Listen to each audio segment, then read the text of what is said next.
প্রশ্নটা বলি আপনাকে যে ইন্টারন্যাশনাল দেখেন আপনি শক্তিশালীরা যা বললেন জিম্বাবুয়ে বলুক আপনার আয়ারল্যান্ড বলুক যারা ইন্টারন্যাশনাল ফর্মেটে খেলে যে টিমের সাথে খেলবে আপনার এটা টিভিতে দেখানো ইন্টারন্যাশনাল খেলা আপনি যে কোনো টিমের সাথে খেলা এটা অবশ্যই প্রেশার আর এটা সবসময় চ্যালেঞ্জিং।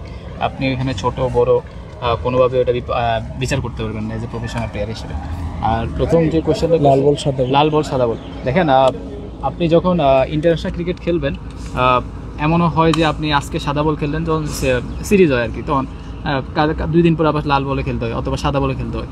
তো যখন আপনি ইন্টারন্যাশনাল ক্রিকেট খেলবেন তখন আপনার এই অল্প সময়ের মধ্যে এই সুইচগুলো করাটা ইম্পর্টেন্ট, না হলে আপনি ইন্টারন্যাশনাল ক্রিকেটে লম্বা সময়ে দেশে সার্ভিস দেওয়াটা আপনার জন্য ডিফিকাল্ট হবে। এই এতটুকু আপনার ওই সামঞ্জস্যপূর্ণ ওই জিনিসটা আপনার অ্যাডজাস্ট করে নিতে হয়। আর এটাতে আপনার কোনো আপনি রেজাল্ট খারাপ হোক ভালো হোক এটার ভিতরে আপনি কোনো সময় আপনি ব্লেম করতে পারবেন না যে আমি এনাফ প্রিপারেশন পাইনি, কারণ দিন শেষে আপনি যখন স্কোর করবেন স্কোরের পিছনে লেখা থাকবে না ভালো খেললে আর খারাপ খেললে লেখা থাকবে না সে এনাফ প্রিপারেশন পাইনি। ব্যক্তিগতভাবে আপনার কি লক্ষ্য থাকবে, প্লাস হচ্ছে যে সামনে অনেকগুলো সিরিজ আছে এটা দিয়ে শুরু হচ্ছে, ওই সিরিজগুলোর জন্য একটা ভালো প্রিপারেশনের সুযোগ থাকবে দেশের মাটিতে? অবশ্যই সামনে হয়তো এই দেশে মানে এই বছর হয়তো 6টা টেস্ট ম্যাচ আছে। আমি মানে টপ অর্ডার ব্যাটসম্যানের সবসময় চেষ্টা করি, ব্যক্তিগত না, আমি সবসময় চিন্তা করি যে কীভাবে দেশ ম্যাচ জেতানোর জন্য কতটুকু কন্ট্রিবিউট করা যায়, ওইটাই আর কোনো কিছুই না, যত পারি যে ম্যাচ জেতানোর জন্য কন্ট্রিবিউট করতে পারি। শ্রীলঙ্কাতেও সিরিজ আছে পরে? হ্যাঁ ওইটাই বললাম যে 6টা টেস্ট ম্যাচ আছে এই বছর, 2টা হলো আপনার চ্যাম্পিয়নশিপের আর 4টা হলো আপনার চ্যাম্পিয়নশিপের বাইরে। তো ওইটা আমি আমার কাছে মনে হয় যে ওইভাবে চিন্তা করলে মানে ভালো একটা প্রিপারেশন তৈরি হবে।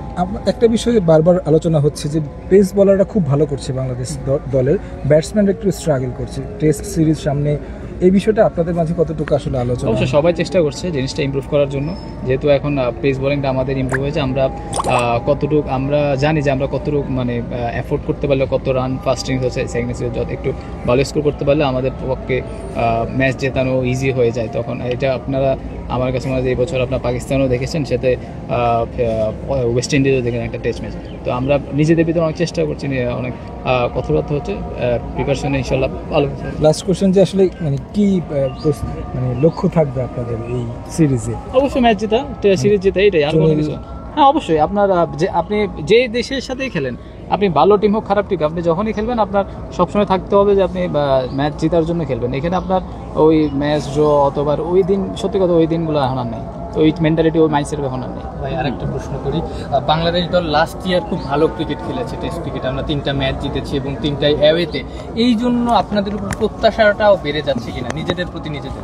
আমার কাছে মনে হয় যে আমরা খুব ভালো টেস্ট খেলেছি, হয়তো আপনাদের কাছে মনে হয় অ্যাজ এ পার্টিকুলার, আপনাদের কারোর কাছে মনে হয়, আমার কাছে মনে হয় না ভালো খেলেছে। যদি আমি পার্টিকুলার আমি মানে পার্সোনালি খুশি হতাম যদি আমরা শ্রীলঙ্কা সাউথ আফ্রিকার সাথে দেশের মাঝে যদি সিরিজ জিততে পারতাম, তাহলে হয়তো আমি বলতে পারি যে আমরা পুরো সার্কেলটা আমাদের খুব ভালো হয়েছে।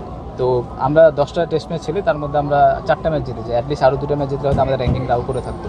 তো দিন শেষে কিন্তু এর আগের বছর আমরা 8 নম্বরে ছিলাম, এবার 8 নম্বরে। তো আমার কাছে মনে হয় যে আমরা খুব একটা ইমপ্রুভ করিনি, শুধু আপনার ইমপ্রুভমেন্টের জায়গা হলো আমাদের বোলিংটা ইমপ্রুভ করেছে, এইটাই আর কিছু। থ্যাংক ইউ ভাই। Thank you.